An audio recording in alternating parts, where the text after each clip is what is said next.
My phone illuminates at precisely 9:05 a.m. The name Eleanor Brown glows on the screen like a warning flare. I take a sip of coffee, assuming it's another of my mother's passive-aggressive check-ins. The message reads, "We've changed the gate code and the locks at the lake house. Preston and his family need their private space, free from your judgment." I set my mug down slowly, coffee sloshing over the rim. The liquid spreads across my kitchen counter, but I make no move to wipe it up. My fingers grip the phone with such force that my knuckles turn white. The initial stab of hurt lasts only seconds before a cold, analytical clarity takes its place. Private space, judgment, changed locks. The words arrange themselves like financial data points in my mind. This isn't impulsive. This is calculated. Before typing a response, I slide my laptop closer. My fingers, steady now, navigate to the emergency credit card statement, the one I keep available for Preston's occasional crises. There it is, a $5,500 charge from Boat and Marine Supply, dated 3 days ago. Just great, I mutter. I open Instagram next, scrolling until I find Melissa's latest post, a sun-drenched photo of Preston standing proudly beside their motorboat, his arm around my nephew's. Her caption reads, "So proud of Preston for working so hard to protect this. Family legacy for our boys." Family legacy. The lake house that sits on the deed of the Brown Family Trust, while the mortgage lives exclusively in my name. I take another sip of coffee. Now cold. The bitter taste matches the realization forming in my mind. This isn't a misunderstanding or a family squabble. This is coordinated theft, clear as the spreadsheets I analyze daily at work. I pick up my phone and type a single word in response. Understood. Then I open my banking app and navigate to the automatic payment section. 6 years of $2,200 monthly payments. 72 transactions totaling $158,400 not counting property taxes, repairs, and Preston's endless emergencies. My finger hovers over the cancel automatic payment button for only a moment before I press it firmly. The confirmation screen appears. "Are you sure you want to cancel this recurring payment?" I tap yes without hesitation. 6 years earlier, I sat at a closing table, pen poised over mortgage documents. The memory rises unbidden, sharp in its clarity. "You know Preston's credit is struggling," my mother had said, tears welling in her eyes. "Do you want your nephews homeless? What kind of aunt would that make you?" My father stood beside her, arms crossed, his disappointment a tangible weight in the room. He didn't speak, he rarely needed to. His silent judgment was always more effective than words. I had hesitated, the financial analyst in me screaming warnings about putting my name on a 30-year debt, while the trust held the deed. But the daughter in me, the one desperate for a nod of approval, a moment of belonging, had signed anyway. "It'll just be temporary," Preston had promised. 2 years max, Allie. Just until I get back on my feet. 6 years later, and Preston's financial irresponsibility remained the family's open secret, one I was expected to manage. I was the fixer, the responsible one, the walking checkbook who made the Brown family problems disappear with the stroke of a pen. Last Thanksgiving flashes through my mind. Aunt Claire cornering me in the kitchen while I rinsed cranberry sauce from serving platters. "Why is your name on the debt?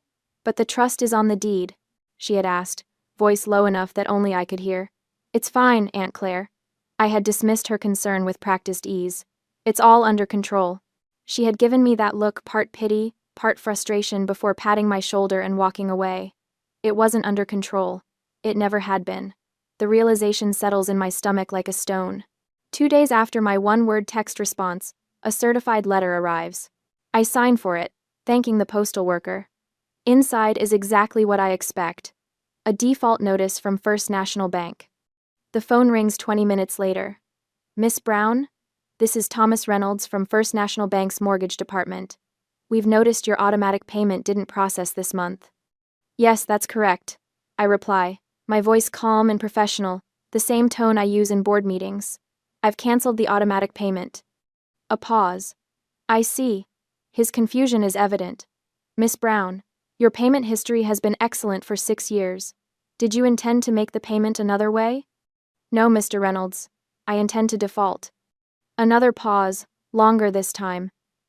"Miss Brown, this will severely impact your excellent credit score." Perhaps we could discuss payment options or hardship programs if you're experiencing financial difficulties? I appreciate your concern, but I understand the consequences. Please continue with standard default procedures. I end the call and place the letter in a fresh file folder labeled Lake House. Then I pull out my personal credit report, adding it to the growing documentation. The stark reality of what I'm doing, the financial damage I'm inviting, should terrify me. Instead, I feel oddly liberated. My phone rings again as evening falls. Aunt Claire's name appears on the screen. I stare at it, throat tightening. She's the executor of my grandmother's will, the one person who saw through the family dynamics. I'll need her eventually, but not yet. Not until I've gathered every receipt, every transfer, every dollar I've poured into the Brown family sinkhole. I silence the call and set the phone face down on the counter. 6 years of fear, obligation, and guilt finally crystallizing into something harder, something with edges sharp enough to cut through the tangle of family manipulation. I'll make contact with Aunt Claire, but on my terms, when I have everything I need to reclaim what's mine. A week later, the receipts pile higher on my dining room table with each passing evening. What began as a stack of paper has evolved into a meticulous case file against my own family. I organize each document chronologically, starting with the first mortgage payment from 6 years ago. I create a new spreadsheet, fingers flying across the keyboard with practiced precision. The data tells a story clearer than any family argument ever could. Column A, date. Column B, amount. Column C, category. Column D, recipient. The numbers grow with frightening speed. $158,400.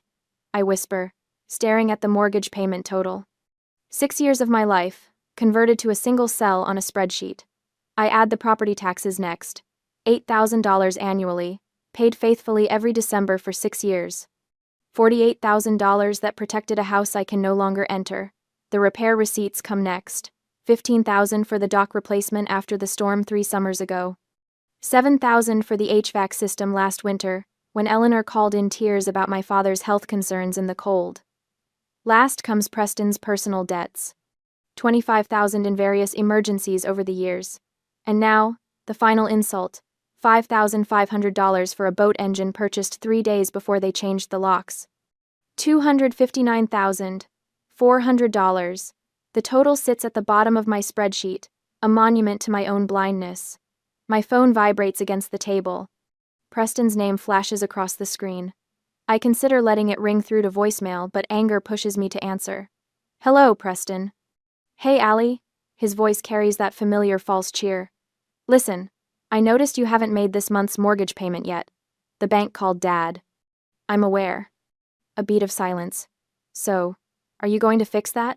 Because Dad's really stressed about it. I glance at the spreadsheet glowing on my laptop screen.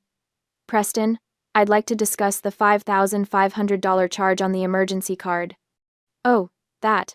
His voice shifts, defensiveness creeping in. Yeah, the boat engine died. We needed a replacement. It's an emergency card, Preston, not a toy fund. Come on, Allie. The familiar edge enters his voice, the one that signals I've failed to follow the family script. You know what? I'm here, taking care of Mom and Dad, preserving this house. You just sit in your apartment and judge everyone. It's just money, Allison. You make plenty. Stop being so meticulous. The word meticulous lands like a slap. I've heard it all my life. My precision with numbers framed as a character flaw rather than a strength. This conversation is over, I say, ending the call before he can respond. 20 minutes later, my mother calls. I consider ignoring it, but know she'll simply keep trying until I answer. Hello, Mom? Allison, your brother just called me very upset. Her voice carries that wounded tone that once would have gutted me. What's this about the boat engine? He spent $5,500 without permission on a non-emergency. Don't be so meticulous, Allison. There it is again. That word. He needs the boat. You're just focusing on the numbers. The numbers are rather significant, Mom. That's all it ever is with you. Numbers, not family. The call ends with her familiar disappointed sigh, the one that used to send me scrambling to make amends. Today, it only strengthens my resolve. 3 days later, I drive to the lake house. Not to confront them, not yet, but to retrieve the original HVAC installation bill I'd left in the desk drawer. The receipt in my records shows only my payment, not the itemized service that I need for my documentation.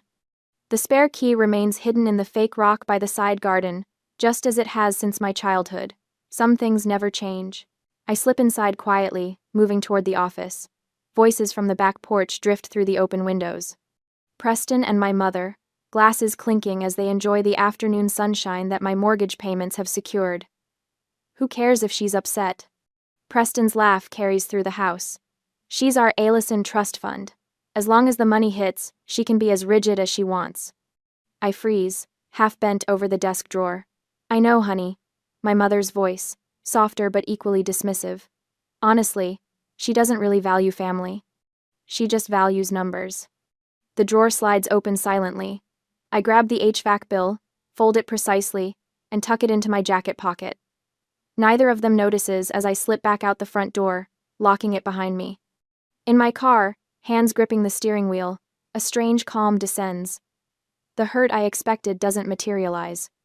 Instead, a clarity I've never experienced before washes over me. This isn't a family dispute anymore. I whisper to my reflection in the rearview mirror. It's a financial analysis.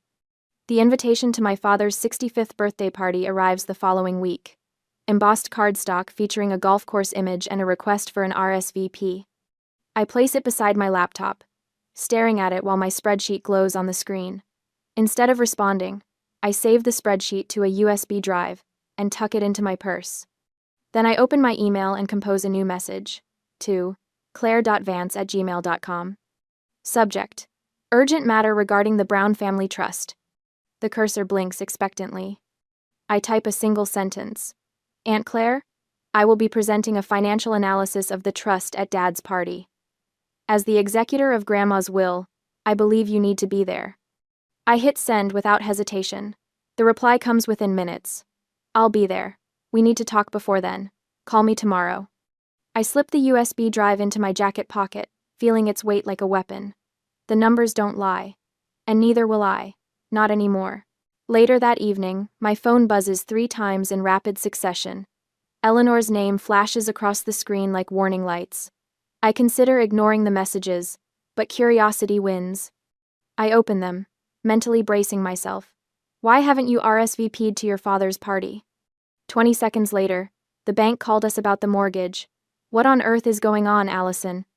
And finally, your father is devastated you're causing problems before his retirement.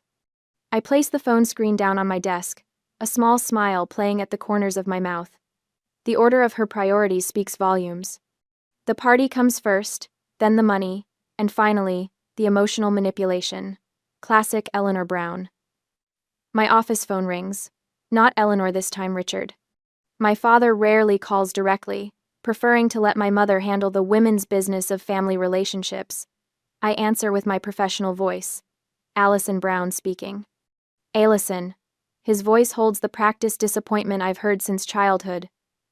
Whatever this is about, can't it wait until after my party? This is supposed to be a celebration.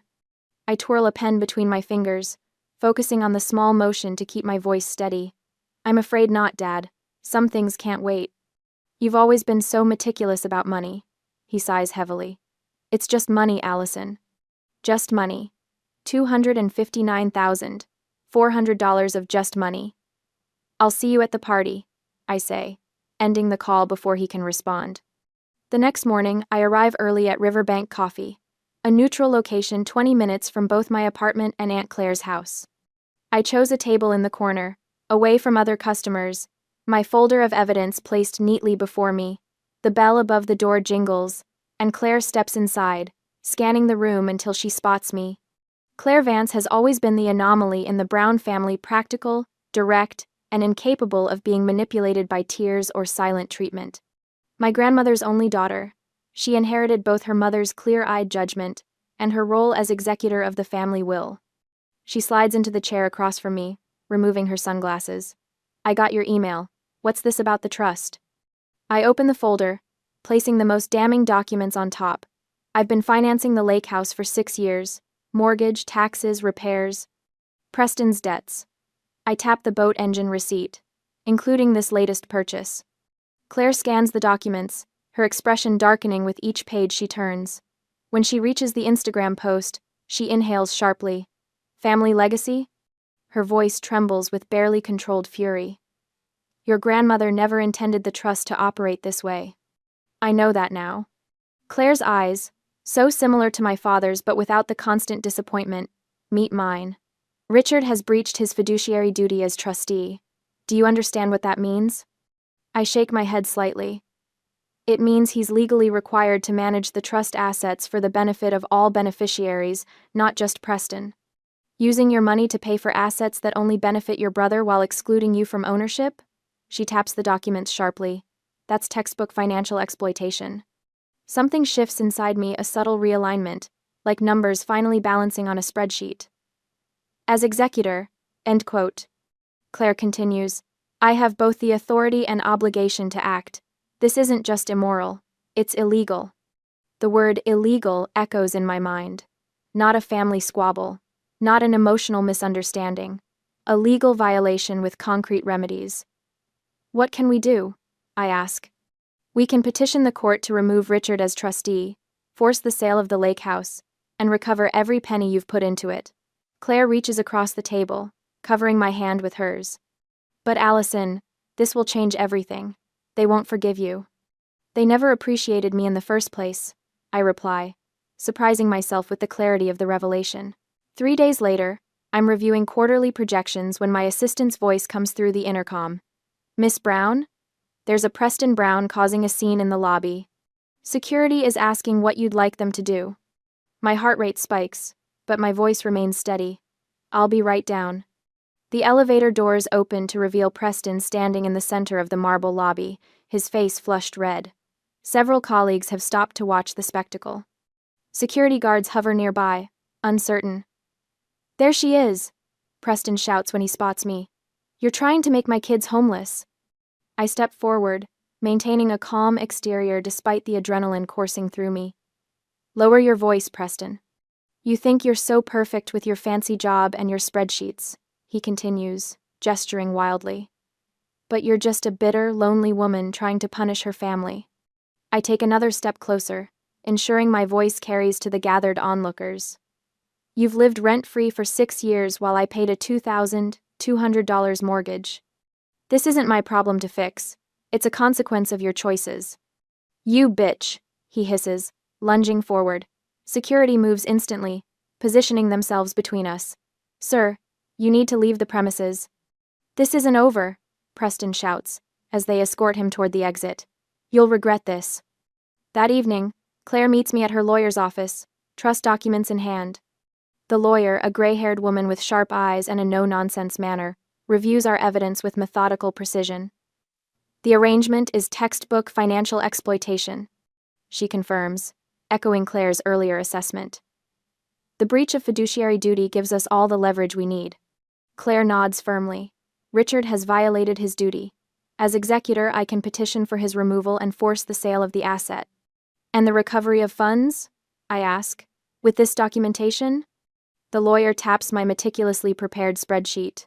We can demand full reimbursement of the $259,400. For the first time in weeks, I allow myself to truly feel the anger I've been channeling into spreadsheets and documentation. I don't want reconciliation. I say, the words forming a declaration. I want restitution. Claire reaches for my hand, squeezing it tightly. What they've done isn't love. You deserve justice. Back in my apartment, I finalize the PowerPoint presentation for the birthday party. Each slide represents a piece of evidence, building an irrefutable case. The final slide displays the total, $259,400. I save the presentation to a USB drive and place it in my purse. My phone buzzes with a text from Claire. I'll be there. My lawyer is on standby. This ends now. Number 4. I stare at the message, a sense of power replacing the familiar weight of obligation. For 6 years, I've been a reliable ATM, a silent enabler of my own exploitation. But numbers don't lie, and financial analysts don't forgive bad investments forever. The USB drive catches the light, a small object containing a grenade of truth. Richard's retirement party will be memorable, but not for the reasons he expects. For the first time in years, I sleep without dreams of disappointing my father. Tomorrow I'll disappoint him on purpose, and it feels like freedom. On the celebration day, the retirement party for Richard Brown sprawled across the country club's main hall like a performance, each actor hitting their marks with practiced precision. I stood at the entrance, the USB drive a cold weight in my clutch. My fingers traced its edges through the fabric as I scanned the room. Preston dominated a circle near the bar, his laugh too loud, his gestures expansive. "Dad's legacy is in good hands," he announced to nodding acquaintances. "Family tradition matters." Across the room, Eleanor fussed with flower arrangements, periodically glancing toward the door. When she spotted me, her eyes widened briefly before her face arranged itself into a welcoming smile that didn't reach her eyes. Richard stood near the center of the room, accepting congratulations with rehearsed humility. 40 years at the firm, he reminded each well-wisher. Time to enjoy the lake house now. The lake house. My $259,400 investment. I made my way to a corner table, nodding at distant relatives who seemed surprised by my appearance. For 30 minutes, I sipped water and watched. Speeches began, colleagues praising Richard's dedication, friends recalling golf victories, Eleanor dabbing at tears that appeared on cue. The tech person, a college student hired for the evening, stood by the projector. During a lull between speakers, I approached him. "I have a quick presentation for the retiree," I said, passing him the USB drive. "Standard PowerPoint. Can you cue it up after this speech?" The young man nodded, inserting the drive. "Sure thing. I'll signal you when it's ready." Richard's eyes tracked the exchange, his smile freezing. He leaned toward Eleanor, whispering urgently. She straightened, face tightening. "Before we continue," Eleanor announced, interrupting the event coordinator, "we have a special gift for Richard." The coordinator stepped back, confused. Eleanor gestured to Preston, who strode confidently to the podium. He gripped its edges, flashing his sales manager smile. "Dad, we're all so proud of your career. This milestone belongs to our entire family." Preston's gaze fixed on me. "And we especially want to thank my sister, Allison, for all her quiet contributions to our family legacy, always supporting behind the scenes, never seeking recognition." Murmurs of approval rippled through the room. The attempted preemptive strike was clever, framing my financial support as voluntary generosity before I could speak. Preston continued extolling my selflessness, his tone suggesting saintly sacrifice rather than systematic exploitation. I maintained a neutral expression, though heat crawled up my neck. When Preston finished, polite applause filled the room. The tech student caught my eye and nodded. The USB drive was loaded, the presentation ready. I approached the podium, heels clicking against hardwood. Preston squeezed my shoulder as we passed, whispering, "Family first, right, Allie?" The microphone amplified my steady breath as I faced the assembled guests. "Thank you, Preston. Since we're discussing legacy and contributions, I've prepared a visual aid." I nodded to the tech student. "Let's review the numbers." The first slide appeared Melissa's Instagram post. Preston, standing proudly by the boat, his caption about protecting family legacy, projected 10 feet high. Gasps punctuated the sudden silence. My eyes found Aunt Claire in the second row. She gave me a grim, supportive nod. This post appeared 3 days after I received notice that the locks at the lake house had been changed. My voice remained professional, analytical. The same day, a $5,500 charge for a boat engine appeared on my emergency credit card. Richard pushed away from his table. "This is inappropriate. Today is a celebration." Eleanor stood beside him, hands fluttering. "Allison has always resented her brother's success. She's trying to ruin your retirement, Richard." Their desperate interruptions only confirmed what I already knew. They never expected me to speak publicly. Their weapons were private manipulation, whispered guilt, and family loyalty as a silencing tool. I clicked to the next slide. For the past 6 years, I've made monthly mortgage payments of $2,200 on the lake house. That's $158,400 total. Each number appeared in clean black columns. Property taxes, $48,000. Repairs, $22,500. Preston's personal debts, $30,500. Eleanor clutched Richard's arm. "It was a gift. You gave that to the family." The room stilled. Every eye moved between us, the family performance suddenly off script. A gift doesn't come with a 30-year mortgage in my name, Mom. My voice carried without effort. This was an investment, and I am calling the note. The final spreadsheet slide appeared. $259,400. The total hung in the air. Undeniable. Aunt Claire stood. Richard, Eleanor, you should be ashamed. Her voice, authoritative from years as a trust attorney, commanded attention. The Brown family trust holds the deed to the lake house, while Alison holds all financial obligations. As both a financial and legal matter, this arrangement constitutes a breach of fiduciary duty. The legal terminology landed with precision. Guests shifted uncomfortably. These weren't family squabbles anymore. These were potentially criminal acts. Preston pushed forward. You're destroying the family over money. His face flushed red. I met his gaze. No, I'm refusing to be your personal bank. Aunt Claire stepped beside me. As executor of your mother's will, Richard, I am petitioning the court to remove you as trustee based on this evidence. The lake house will be sold immediately. The power in the room shifted visibly. Eleanor's tears now fell without calculation. Richard's jaw clenched. Preston stood frozen, the family golden child suddenly tarnished in public view. I closed the presentation and stepped away from the podium. 6 years of payments, of silent compliance, of being the family fixer transformed in 15 minutes of truth. The cold anger that had driven me here began to dissolve, replaced by something unfamiliar but welcome. The beginnings of freedom. The next day, my phone vibrated against the nightstand for the 4th time today. Eleanor's name flashes on the screen, and I let it ring through to voicemail. Seconds later, the notification appears. Allison, you've humiliated us completely. Your father can barely show his face at the golf club. How could you do this to your own family? Call me back immediately. I delete it without a second thought and return to organizing the documentation Claire's lawyer requested. The incident has followed a predictable pattern, Eleanor's voicemails cycling between tearful pleas and cold fury, each one more desperate than the last. The phone vibrates again, Richard this time. Rare for him to call directly. Do you want everyone knowing our private business? His voice carries that familiar disappointed tone, softened now with panic. You've made your point. Now fix this before it gets worse. I add his message to my notes, documenting each attempt at manipulation. Claire advised me to keep records of everything. They'll try every emotional angle, she warned. Don't engage until we're ready. 2 hours later, a text from Preston arrives. My boys are asking why we might have to move. Do you want your nephews to know their aunt made them homeless?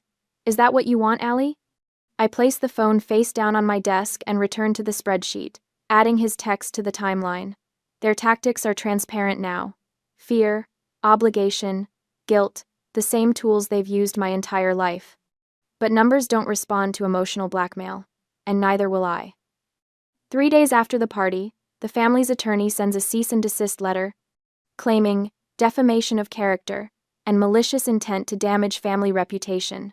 Claire forwards it to her lawyer, Jeffrey Harmon, who dismisses it with a single phone call.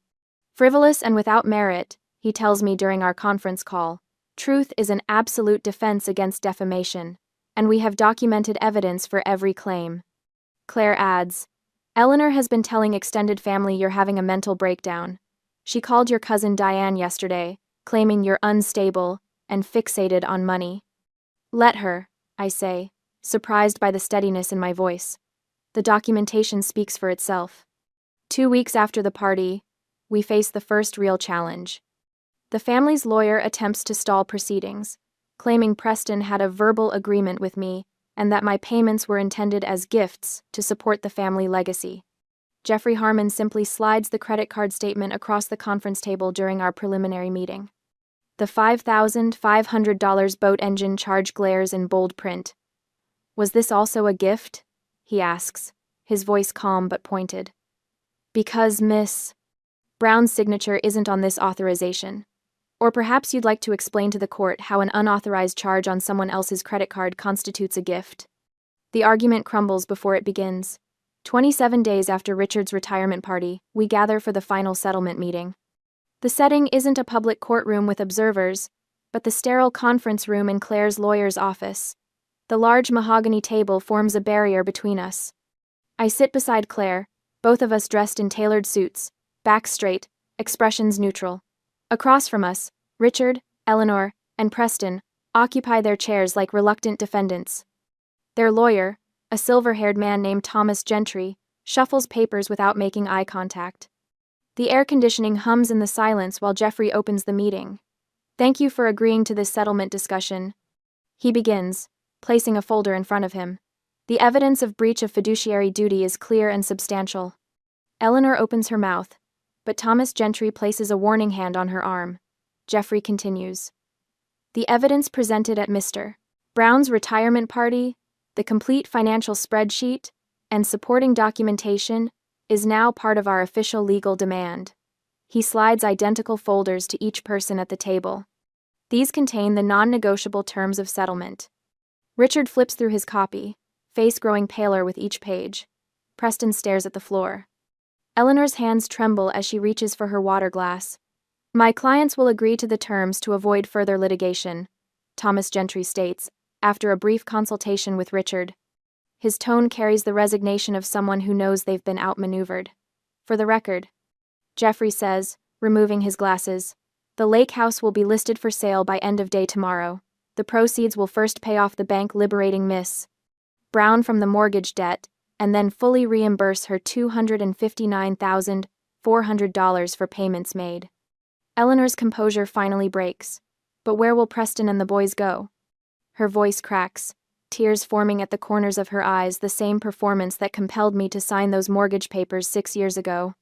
Jeffrey doesn't blink. "That is no longer Miss Brown's concern." Claire nods silently beside me, her hand briefly touching mine under the table. I reach into my briefcase and remove a printed copy of the invoice for $259,400, every payment meticulously documented, every manipulation accounted for. I place it in the center of the conference table, the final period at the end of a 6-year sentence. Without a word, I stand and walk toward the door, not looking back at the family that treated me like their personal bank. Their voices fade behind me, Eleanor's sobs, Richard's heavy sigh, Preston's mumbled excuses. The hallway stretches before me, leading to elevators and the street beyond. Each step feels lighter than the last. Not the weightlessness of forgiveness, I have none to give today, but the solid gravity of justice, of finally standing on my own side. Claire catches up to me at the elevator. "You did it," she says simply. "We did it." I correct her, the doors sliding open with a soft chime. "Where to now?" she asks as we step inside. I press the button for the lobby and watch the doors close on the past. Forward. The wire transfer notification chimes on my phone. $259,400. Exactly what they owe me, to the penny. I watch the balance in my account jump and let out a breath I didn't realize I'd been holding for 6 years. 60 days after the legal settlement, the house sale is finally complete. I walk through my apartment, running my fingertips along the smooth countertop. The same space feels different now, truly mine, not just a place I occupy between family obligations. I open my phone settings and scroll through my blocked contacts. Eleanor Brown, Richard Brown, and Preston Brown. A family triptych preserved in digital amber. My phone chimes with a text notification. "Aunt Claire, the sale is complete. It's officially over." I type my response, the same word I sent to Eleanor that first day, but weighted differently now. "Understood. Thank you." After a moment's consideration, I open my social media app and post an update. Some people say closure is about forgiveness. For me, it was a wire transfer. Later that evening, I open my journal and write. I was the fixer for so long that I forgot what needed fixing most was my own boundaries. Fear kept me signing checks. Obligation kept me answering calls. Guilt kept me believing I deserved the burden. The fog has lifted. I see clearly now. My worth isn't measured in mortgage payments or family approval. The following weekend, Aunt Claire and I meet for dinner at Marcello's, the small Italian place my grandmother loved. To liberation, Claire raises her wineglass. The overhead lights catch in the deep red liquid, casting small prisms on the white tablecloth. "I couldn't have done it without you," I tell her, clinking my glass against hers. "Oh, I think you would have figured it out eventually." She sets down her glass. "Your grandmother would be proud of you standing up for yourself. She never intended the trust to become a weapon." Claire reaches into her purse and pulls out a small velvet box. I wanted to wait until everything was truly finished. Inside sits my grandmother's vintage gold watch, its delicate hands still keeping perfect time after 60 years. She always said this would be yours someday. Claire fastens it around my wrist. A legacy should be earned, not stolen. The metal feels cool against my skin, a weight that anchors rather than burdens. 3 days later, Sarah from accounting approaches my desk, hesitation in her eyes. Do you have a minute? I need some advice. Over coffee, she confides about her brother's temporary loan that's stretching into years, her parents' insistence that family helps family. I listen. I offer resources, names of financial counselors, books on healthy boundaries. But I don't offer to fix it. You're the only one who can decide what your boundaries are, I tell her. Just remember that enabling isn't the same as helping. That night, my phone rings with an unknown number. My finger hovers over the decline button, but something makes me answer. Allison? My mother's voice, coming through a friend's phone. Baby, your father is a wreck. Preston is on a waiting list for an apartment. Her voice breaks, that familiar tremor designed to pierce my resolve. You've won. You have the money. Can't you just help us? Just a little? You've always been our fixer. I close my eyes, feeling the weight of my grandmother's watch on my wrist. No, I'm a financial analyst, Mom, and my analysis showed it was a bad investment. I've liquidated my position. Goodbye. I block the new number before setting my phone down. The final metaphorical lock slides into place.